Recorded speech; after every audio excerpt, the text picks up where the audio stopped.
ಅವ್ರೇನ್ ಹೇಳ್ತಾವ್ರೆ ಇಲ್ಲೆಲ್ಲ ನಾಯಿಗಳು ಇರೋದು ಅಂತ ಹೊಟ್ಟೋದ್ರು. ಯಾರನ್ನ ಕೇಳ್ಬೇಕು ನಾವು? ಓಟ್ ಆಗೋ ಟೈಮಲ್ಲಿ ನಾವೇ ದೇವ್ರವ್ರಿಗೆ, ಮಿಕ್ಕಿದ ಟೈಮಲ್ಲಿ ನಾವು ನಾಯಿಗಳಷ್ಟೇ.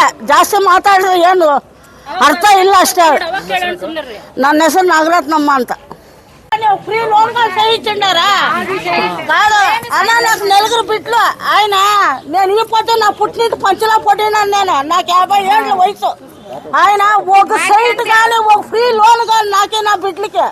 నా మొగుడు చూస్తే స్టోక్ కొట్టి మూలకు పడి 5-6 ఏళ్ళు అయింది. ఇంకా ఒక ఆడబిడ్డకు పెళ్లి చేయాల నేను. తెలుసు ఈ ఊర్లో ఎవరు, ఈ ఊర్లో అసలు పెద్దోళ్ళే సరిలేదు.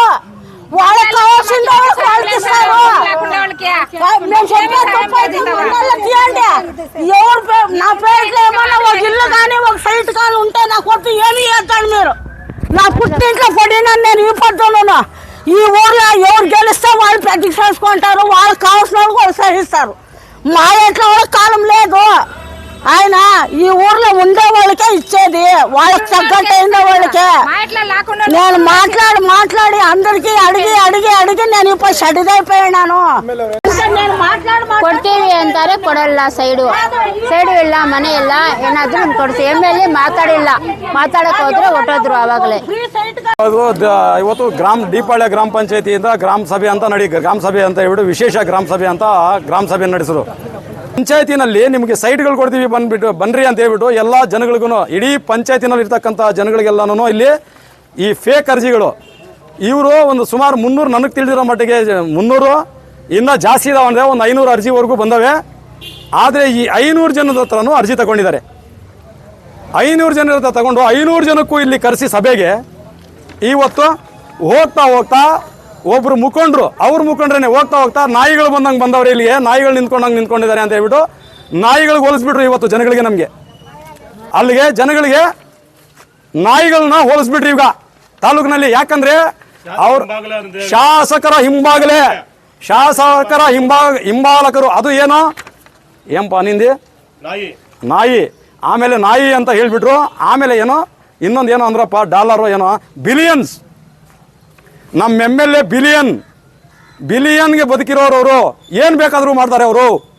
ಅವ್ರ ಹಿಂಬಾಲಕರು ಹೇಳ್ತಕ್ಕಂಥ ಮಾತಿದು. ಬಿಲಿಯನ್ಗೆ ಬದುಕಿದ್ದಾರೆ. ಈ ತಾಲೂಕಿನ ಜನಗಳಿಗೆ ಏನು ಬೇಕಾದರೂ ಮಾಡಬಹುದು.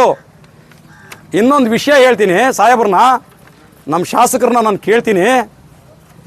ಆದರೆ 177 ಎಕರೆನಲ್ಲಿ ನಮ್ಮ ದೀಪಾಳ್ಯಕ್ಕೆ ಪಂಚಾಯತಿಗೆ ಎಷ್ಟು ಎಕರೆ ಎಲ್ಲಿ ಮಂಜೂರು ಮಾಡಿದ್ದಾರೆ ಅಂತ ಒಂದು ಮಾಹಿತಿ ಕೊಟ್ಬಿಟ್ರೆ. ಸ್ವಲ್ಪ ದೇವಸ್ಥಾನ ಅಂತ ಕೊಟ್ಟಿದ್ರು, ನಾವು ಅಲ್ಲೇ ಮನೆ ಅಂತ ಇದ್ವಿ, ಅದು ಕಿತ್ಕೊಂಡ್ಬಿಟ್ಟವ್ರೆ ಸರ್. ಯಾರು ಕಿತ್ಕೊಂಡಿದ್ದಾರೆ? ಅವರು ದೇವಸ್ಥಾನಕ್ಕೆ ಅಂತ ಕೊಟ್ಟಿದ್ರು. ಅವ್ರು ರಾಮಕೃಷ್ಣ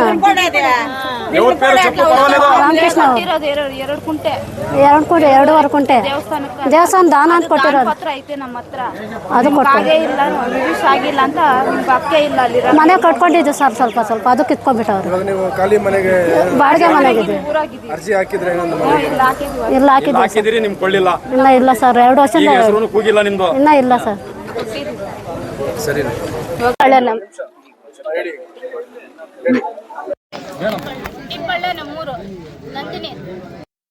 ಬಾಡಿಗೆ ಮನೆಗೆ ಇದೀವಿ, ಅವಾಗಿಂದ ಕೊಡ್ತಾನೆ ಇದೀವಿ. ಮನೆ ಇಲ್ಲ ಅಂತ, ಸೈಡ್ ಇಲ್ಲ, ಮನೆ ಇಲ್ಲ, ಏನೂ ಇಲ್ಲ ನಮ್ಗೆ. ಕೇಳ್ತಾರೆ ಎಂದು ಕೊಡ್ತೀವಿ, ಬರುತ್ತಾ ಅಂತ ಹೇಳ್ತಾ ಬರಲೇ ಇಲ್ಲ ನಮ್ಗೆ. ಇನ್ನು ಎಷ್ಟು ವರ್ಷ ಕೊಡ್ಬೇಕು ಸರ್? ಪ್ರೂಫು ಅರ್ಜಿ ಹಾಕ್ಸ್ಕೊಂತಾರೆ, ಇಕ್ಬಿಡ್ತಾರೆ, ಬಿಸಾಕ್ತಾರೆ, ಡಸ್ಟ್ಬಿನ್ಗೆ ಹಾಕ್ಬಿಡ್ತಾರೆ. ಇನ್ನು ಎಷ್ಟು ವರ್ಷ ಕೊಡಬೇಕು? ಇನ್ನೆಷ್ಟು ವರ್ಷ ಬಾಡಿಗೆ ಮನೆಗೆ ಇರಬೇಕು? ಬಾಡಿಗೆ ಕೊಟ್ಟರೆ ಮಾತುಗಳು ಅನ್ಸ್ಕೋಬೇಕು ಸರ್. ನೀರು ಚೆಲ್ಲಬಾರ್ದು, ಬಟ್ಟೆ ಒಗಿಬಾರ್ದು, ಏನು ಇದು ಮಾಡಿದ್ರು ಅವ್ರ ಹತ್ರ ಕಾಟೆ. ಇನ್ನು ಹೆಂಗೆ ಇರ್ಬೇಕು ನಾವು? ಇನ್ನೇನಕ್ಕೆ ಇರೋದು? ಮಂಡಲ ಪಂಚಾಯತ್ ಏನಕ್ಕೆ ಇರೋದು? ನಮ್ಮಂತವ್ರು ಸಹಾಯ ಮಾಡಕ್ಕಲ್ಲ ಸರ್. ಕೇಳೋಣ ಅಂದ್ರೆ ಹೊರಟೋಗ್ತಾ ಇದ್ರು ಸರ್. ಕೆಡಕ್ ಬಿಡ್ಲಿಲ್ಲ ಸರ್. ಕಾರ್ ಹತ್ರಗೆ ಹೋದೆ ನಾನು, ಆಯ್ತಮ್ಮ ಅಂತ ಹೊರಟೋದ್ರು. ನಿಮ್ಮ ಹೆಸರು ಕೂಗ್ಲಿಲ್ವಾ ಅಲ್ಲಿ ಸಭೆಯಲ್ಲಿ? ಇಲ್ಲ ಸರ್, ಈ ಊರ್ದಲ್ಲ ಅಂತ ಸರ್, ಬಸರಹಳ್ಳಿ ಇದು ಅಂತ ಹೇಳಿದ್ರು. ಕೇಳ್ದೆ ನಾವು.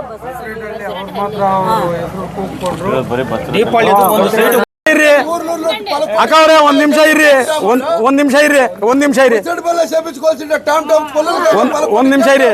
ಈಗ ಇವರು ಊರಿನಲ್ಲಿ ಟಾಮ್ ಯಾಕೆ ಹೊಡಿಬೇಕಾಗಿತ್ತು? ಒಂದು ಪ್ರಶ್ನೆ. ಊರಲ್ಲಿ ಟಾಮ್ ಹೊಡಿರೋದು ಒಂದು ಪ್ರಶ್ನೆ. ಏನಕ್ಕೆ? ಏನನ್ನ ನನ್ನ ಹತ್ರ ಪೇಪರ್ ಇದ್ರೆ ನಾನು ಓಡಿಸ್ಬೇಕು. ನನ್ನ ಹತ್ರ ಏನೇ ಪೇಪರ್ ಇಲ್ಲ, ಟಾಮ್ ಓಡಿಸಿದ್ದೀವಿ. ಟಾಮ್ ಓಡಿಸ್ಬಿಟ್ಟು ಪಾಪ ಹೆಣ್ಮಕ್ಳು ಎಲ್ಲೂ ಹೋಗ್ದಿರಾ, ಎಲ್ಲೋ ಪಾಪ ಅವರು ಒಟ್ಟಿಗೆ ಕೂಡು ತಿಂದಿದಾರೋ ಇಲ್ವೋ, ಇನ್ನ ಇಲ್ಲಿ ಹಳ್ಳಿ ಕಡೆಯಿಂದ ಬಂದಿರೋರು ಇಲ್ಲ. ಬರೇ 25 ನಮ್ಗೆಲ್ಲ ತಡೆದ್ರು. 25 ಜನದ ಮಾತ್ರ ಯಾವಾಗ ತಗೊಂಡಿದ್ರೋ ಗೊತ್ತಿಲ್ಲ. ಅದು ಯಾವಾಗ ತಗೊಂಡಿದ್ರೋ 25 ಜನದ್ದು ಗೊತ್ತಿಲ್ಲ. ಬಸರೇಹಳ್ಳಿ 2017ನೇ ಅರ್ಜಿ, ಅದು 2017ನೇ ಗ್ರಾಂಟ್. ಅದು 25 ಜನಕ್ಕೆ ಮಾತ್ರ ಇವರು ಇಡೀ ಪಂಚಾಯತಿಗೆ ಟಾಮ್ ಓಡಿಸಿ ಇಲ್ಲಿ ಕರೆಸಿದ್ದಾರೆ.